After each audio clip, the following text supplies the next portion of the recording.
The 7-foot-tall woman is the devil, they said. Aborigines are untrustworthy, they said, but Kurrawa and Catherine built a friendship against all prejudice. The small town of Millbrook in New South Wales was as quiet and conservative as ever in the autumn of 1897. Main Street had a few shops, a church, a pub, and a tight-knit community of about 300 people. Everyone knew everyone, gossip circulated like currency, and anything different was immediately suspect. Catherine Blackwood was the town's greatest mysterious figure, literally. A 26-year-old woman, 7 feet 2 inches tall. She suffered from a rare medical condition called giantism. Since childhood, she had grown much faster than normal people. Catherine's house stood at the edge of town in a deliberately isolated location. The 2-story wooden structure was built slightly larger than normal houses, higher ceilings, bigger doorways, because Catherine couldn't move in normal spaces. The townspeople had spread endless rumors about Catherine. Some said she was a witch, that she had grown this way because she practiced magic. Some claimed she was cursed, being punished for her family's sins. The most cruel simply called her monster. Catherine rarely came down to town. Groceries came by delivery, mail was left at the door, and most days she lived completely isolated. Her only income source was seamstress work. She was incredibly skilled with needle and thread, and her large hands could do surprisingly delicate work. But even customers avoided face-to-face meetings with her, leaving work at the door. "Devil woman," Mrs. Henderson whispered in the town grocery. "God has marked her. Nobody is that tall." "I think she's a sinful woman," added Mr. Patterson. "Maybe her father did evil things and the daughter's being punished." Catherine heard these whispers. Every grocery trip was an ordeal. People would flee from the sidewalk, children would point and shout, women would clutch their crosses. The loneliness was crushing. One October morning, everything changed. An Aboriginal trader named Kurrawa came to town. Approximately 35 years old, he came from the Wiradjuri tribe. Tall and lean, he wore a combination of traditional Aboriginal features with European-style clothing. He carried a large pack on his back, carved artifacts, traditional medicines, unique textiles. Kurrawa was one of the rare individuals who traded between Aboriginal and European communities. He was bilingual, understood both cultures, and most importantly, seemed immune to prejudice. When he entered the town square, he received predictable reactions. Sideways glances, muttered comments, doors suddenly closing. White settlers were generally suspicious of Aborigines, especially independent ones. "Another black fella," sneered Tom Wilson, the pub owner. "Probably here to steal something." Kurrawa ignored the taunts.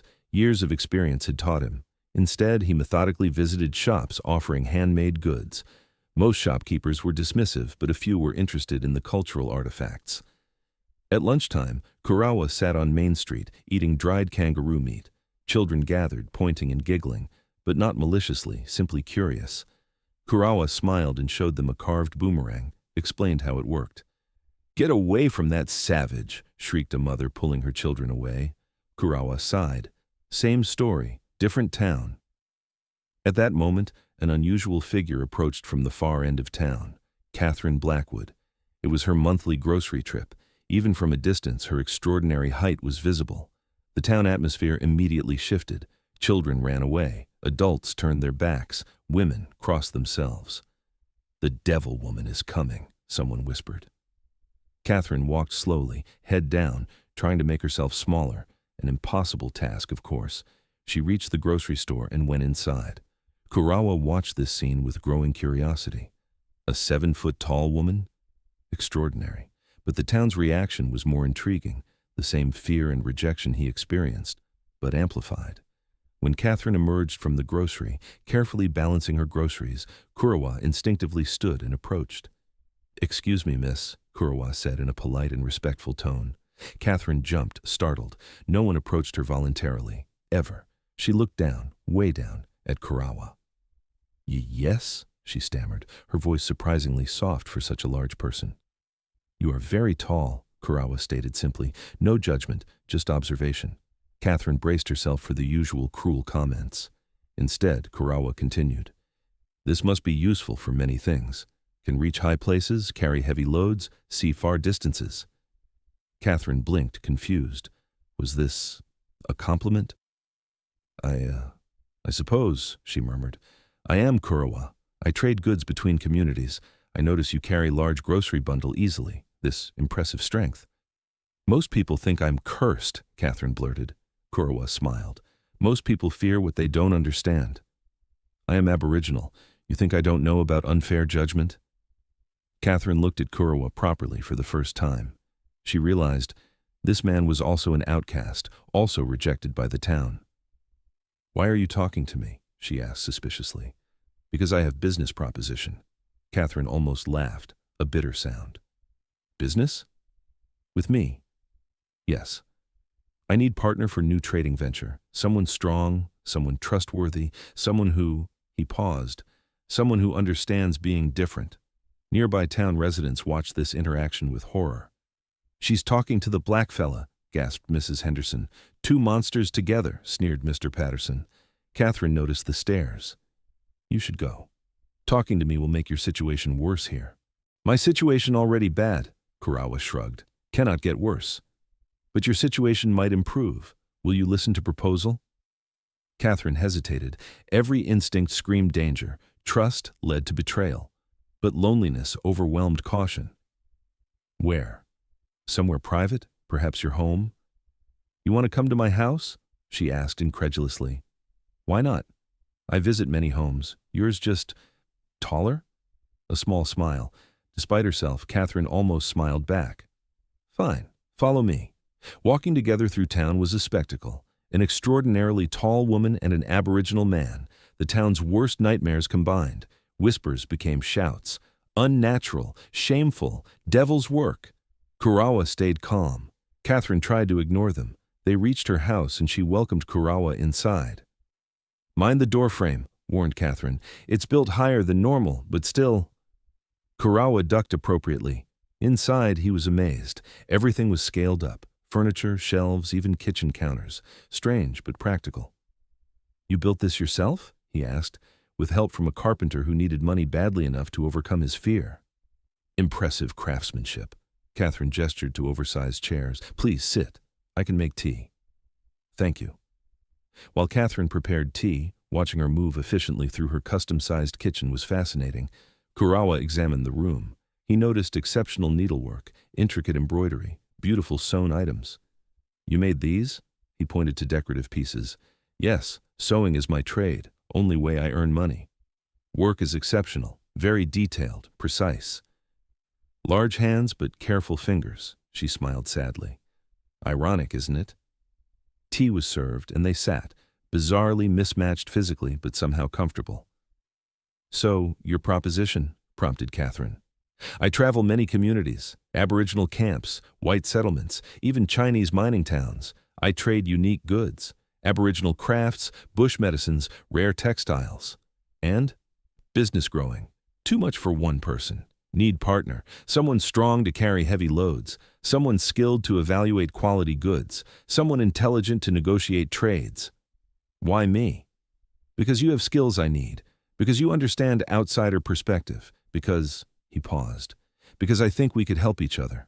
I know nothing about Aboriginal culture or trading. I teach you, you teach me your skills. Catherine was skeptical. What's really in this for you? Why would you partner with someone like me? Kurrawa met her eyes directly. In my culture we have concept, dadiri, means deep listening, understanding without judgment. When I see you, I see strong woman with valuable skills. Town sees monster. I trust my eyes, not their fear. Catherine felt tears. No one had spoken to her like a human in years. What about the town? They'll make it impossible. Town already makes impossible for both of us. Together, maybe we make possible. This is crazy. Best partnerships usually are. Catherine laughed, a real laugh, the first time in months. You're serious. Completely. What you say? I need time to think. Fair. I stay in town few days. Let me know decision. The next 3 days, the town buzzed with gossip. Aboriginal trader staying at the pub. Scandal. Seen talking to the giant woman. Bigger scandal. What were they planning?